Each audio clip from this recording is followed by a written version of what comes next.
Hello and welcome to an India Today special broadcast on day 49 of the Russia-Ukraine conflict. I'm Gaurav Sawant. This special broadcast comes to you from the Kyiv-Dnieper highway, and this is where this battle takes a very big turn. Russia's president, Vladimir Putin, he's made it extremely clear there will be no stopping military operations or special operations, as he says, even though there are some negotiations that are on. And according to the Russian president, the negotiations at this point of time are getting nowhere. The Ukrainian president, Vladimir Zelenskyy, on the other hand, has sought a prisoner exchange. A key opposition leader here in Ukraine, considered close to the Russian president, has been arrested after special operations by the SBU, or the Secret Investigation Agency of Ukraine. And Ukraine's president says they are willing to hand over this leader to Russia in exchange of Ukrainian soldiers and officers in Russia's custody. We bring you this special report.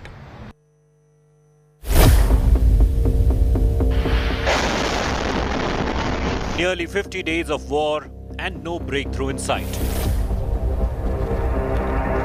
Now, Ukraine's President Vladimir Zelenskyy has a new offer for his Russian counterpart. And this man is at the center of that offer. Viktor Medvedchuk is the head of the pro-Russian party and the most high-profile pro-Kremlin lawmaker in Ukraine. He was finally arrested on charges of treason as he was trying to escape abroad when the invasion began. In his latest proposal, Zelenskyy is willing to swap this top Putin ally for the Ukrainian prisoners of war held captive by Russia. I propose to the Russian Federation to exchange this guy of yours for our boys and our girls who are now in Russian captivity. It is very symbolic that Mr. Medvedchuk was detained on Cosmonautics Day. He has been hiding for 48 days, but finally he decided to try to escape from our country. Well, for this astronaut, the famous Poekhali did not work out.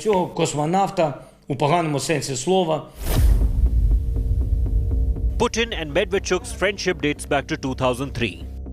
Over the decades, Medvedchuk used his friendship with Putin to hold his ground as one of Ukraine's most powerful backroom politicians. Medvedchuk has often visited Putin in Moscow and even joined him to watch Formula One races. As per reports, Medvedchuk was the top contender as Zelenskyy's replacement as Kremlin's puppet after invasion.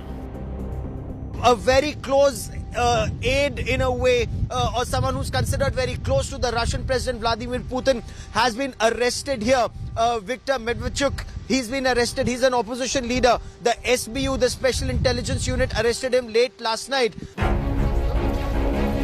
Putin, however, is unfazed, and he asserted that Moscow would achieve all of its aims in Ukraine and will continue its war until all goals are met. Mind you, yesterday evening I was told that Ukrainian side has changed something again. I am not aware of what exactly yet, but such inconsistency in approaching key issues creates some difficulties in reaching the final agreement acceptable for everyone in the course of negotiations. And until it happens, the military operations will continue until its full completion and achievement of the targets set as the start of the operation. Они всегда просчитываются, не понимая, что в сложных условиях. The US continues to criticize Putin for the onslaught on Ukraine. I call this genocide because it becomes clearer and clearer that Putin is just trying to wipe out the idea of humanity between Ukraine. And the evidence is mounting. It's different than it was last week. The more evidence is coming out of literally the horrible thing that the Russians have done in Ukraine. And we're going to only learn more and more about the devastation. Nearly 50 days and counting, the world is waiting and watching. When will this war end? With Gaurav Sawant, Bureau Report, India Today. More details are now emerging of Russia's operations in Ukraine and how the Ukrainian army fought tooth and nail around the capital Kyiv to not just stall the Russian advance, but also push them back. And these battles were extremely intense. That Russian convoy that was coming from Belarus, almost 63 miles long, how was it stopped? How was it pushed back? How was the Russian advance broken? India Today's soldier reporter Rajesh Pawar with this report. I'm right now standing in a tank pit. A tank pit is a dugout in the ground where you hide your tank so that it is not visible to the approaching enemy tanks. At the same time, it can see them and can fire on them and can stop them. And since it is protected by the pit, it is a depression in the ground, so it is safe. But see what remains of this tank, because the weapon which was used to fire on this was a top attack weapon. So the pit could not protect it. And look around, there's a bund of the road all over bund, and this side there is dense forest. So this pit could not have been approached from any side by enemy tanks. It was safe and it was dug inside in the depression, but it was still totally destroyed, because the weapon used to destroy it was a kind of missile which attacks from the top, and it brings total devastation, total destruction to any machine, even if it's thick steel, thick armor of thick steel. Look, nothing is left of this, and the debris of this tank are lying in 400 to 500 meters from here, and the turret of this tank has gone across the road about 50 meters. It had tons of steel which flew across the road and fell inside and gone inside a concrete floor, almost inside the floor now. It was so much of the impact. So this is the kind of destructive power modern anti-tank weapons have, and this makes us think that new tactics have to be evolved in case in modern warfare, in case you have to fight with this kind of conventional tactics. It has to be different now. It cannot go on what it was 20 years back. This is Rajesh Pawar for India Today. I'm in between an area between Zelenskyy village and Skiven village. This area is on the outskirts of Brovary, where a fierce tank battle took place in this area about 3 weeks back. And here see behind me is a totally destroyed turret of a tank, and that's the chassis of a tank. Again, here we see a typical signature of a top attack missile being used to destroy these tanks. The top attack, most likely a Javelin missile, can be a TB2, or even if switchblades had reached Ukrainian army by then, probably a switchblade.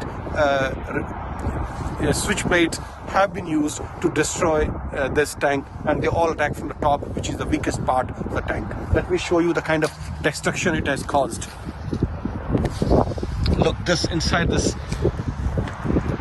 turret. Look, this is the main gun, and thick solid steel has melted and has totally destroyed it. This is the base of the main gun of the tank. I'll show you from outside. You see, that's the main gun. The base I just showed you, and there's a turret which fell off after the attack from the chassis. This is a chassis, and if you see, even the tracks are intact. This was in a position, a defensive position, this tank facing that side, anticipating any kind of Ukrainian attack. And this uniform, this pattern of uniform is generally used by the Russian army, so we can say this was a Russian tank. And that's the engine of the tank, totally destroyed here.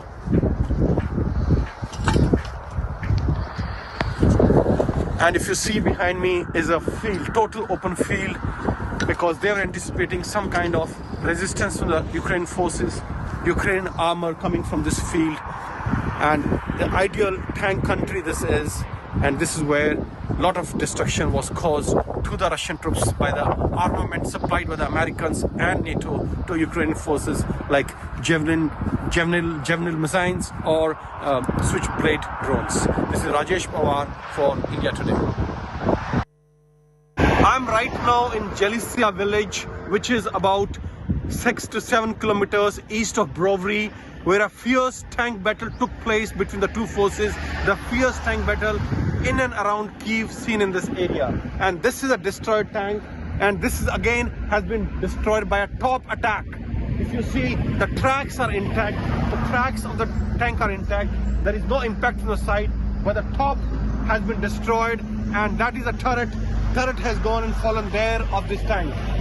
So this has been probably attacked by a Javelin missile or by a TB2 missile or by a drone, which generally attacks from top, which is the softest part of the tank.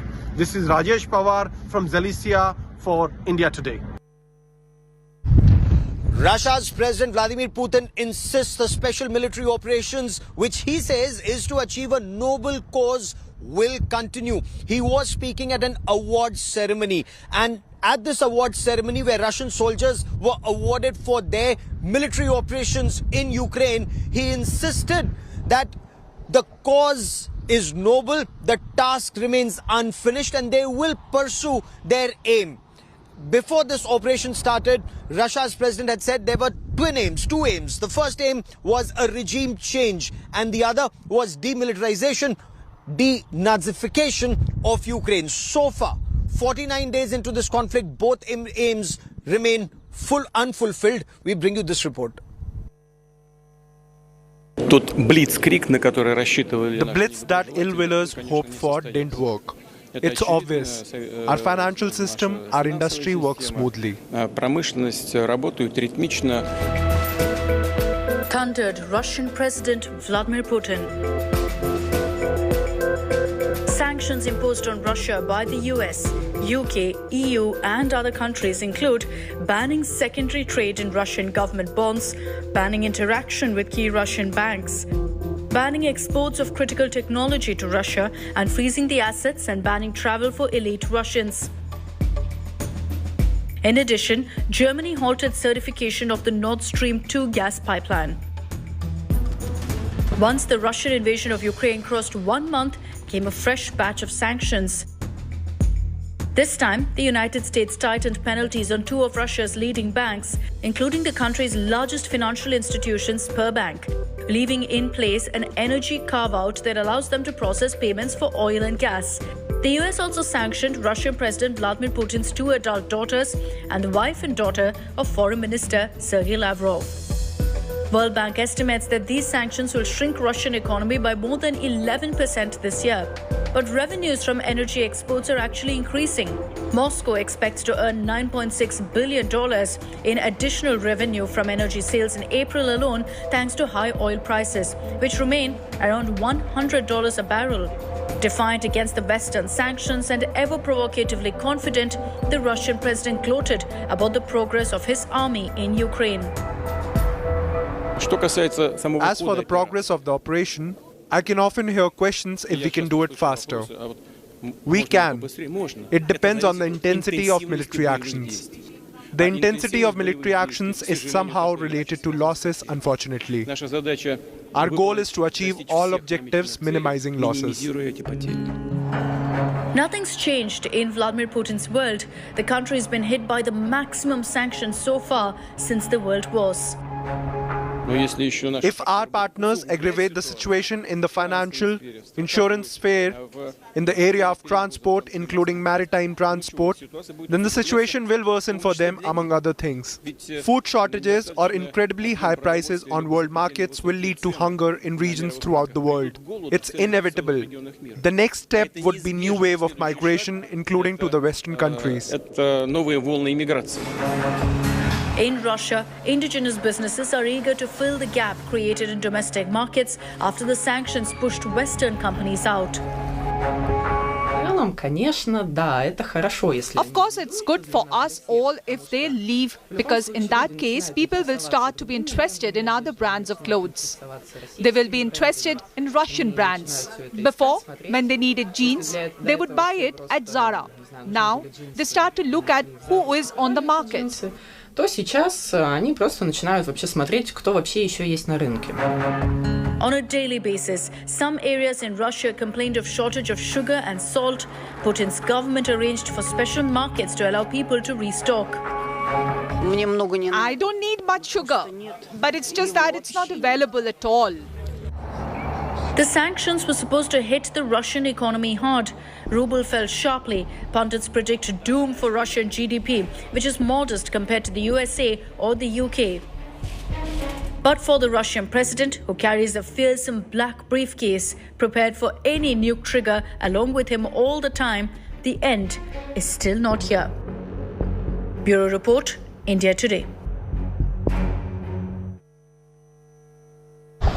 This battle was also intense near Kryvyi Rih. Now, Kryvyi Rih is Ukrainian President Vladimir Zelensky's home district, and this was one area that Russia wanted to target, but this was one area that Ukraine also defended extremely well. The Russian forces, when they were advancing from the south, from Odessa and Kherson, they had advanced very close to Kryvyi Rih, but how were they pushed back? India Today's Mosmi Singh is in this region, and she spoke to some of the military commanders and soldiers who fought in that battle. We bring you the inside story.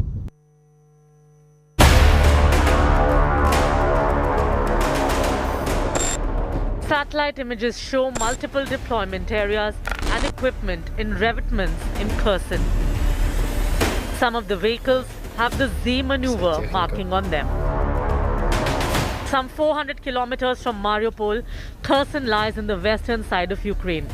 Close to Crimea on the Azov Sea, it's another important port city and oblast for the Russian troops. More than 230 kilometers north of Kherson is Kryvyi Rih. It serves as the gateway to central Ukraine.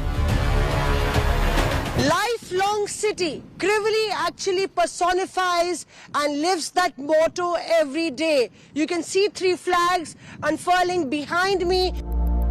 Located in a strategic position between southern and eastern Ukraine, the city prides itself on having become one of the country's main economic backbones. Ukrainian President Zelensky's hometown has redirected a large part of its mining and steel activities to the war effort. Прошло 1,5 месяца войны, и благодаря нашим украинским солдатам мы смогли дальше отодвинуть врага, начинает восстанавливаться промышленность. So, because of Ukrainian soldiers, we push out the Russian troops on really big distance, and right now in Kryvyi Rih factories we are opening and beginning the work from the 30% till the highest way, and you will see that from today we are opening the ArcelorMittal. Alexander Vilkul was the acting mayor of the city till the war came knocking at his doors. He donned the camouflage army uniform, much like the president of the country, and oversees troop movement to protect his mine city. Направление нападения из Крыма. The main front of attacks was from Crimea, from the Russian troops to Ukraine. Yes. It's the Crimea. Это украинский регион, который Россия оккупировала еще в 2014 году. Occupied Ukrainian territory from 2014 by the Russian troops. The Kryvyi Rih is protecting Ukraine from central part of Ukraine from the troops, which one located right now in the Kherson, and Kryvyi Rih is a really strategically important city to protect central Ukraine from the Russian troops which come from the Crimea. 90 kilometers from Kryvyi Rih, a van carrying evacuated women and children arrived in Bashtanka. They left everything behind and traveled in this bus, hoping that they were reaching to safety.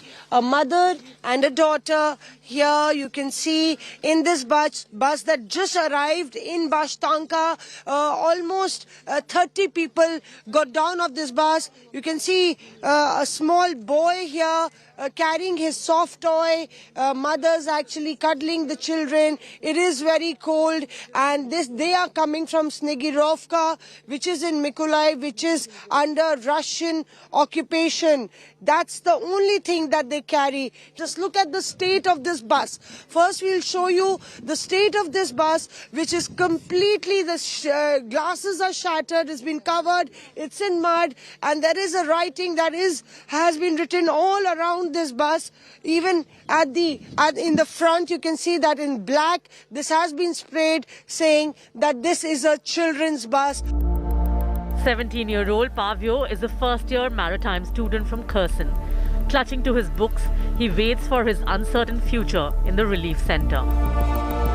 I was in Kherson from the start, and 1 week I was in the college, in the underground. in the basement. You went into the basement, yes. Why? There was bombing happening. Yes, because of bombing, and we was scared. And I want to say thanks for volunteers. They give us food, and also all thanks for all workers of canteen. They don't leave us, and they cooking for us. Also, I know that there are many students still stuck there because they from Mariupol, and they don't have a way to go. Our special coverage on the Russia-Ukraine conflict continues. This is day 49, but this battle shows absolutely no sign of reducing in intensity. In fact, the apprehension is that the battle will become more intense in the days and weeks ahead. India Today will continue to report from Ground Zero, but that is all we have time for on this special broadcast. Many thanks for watching.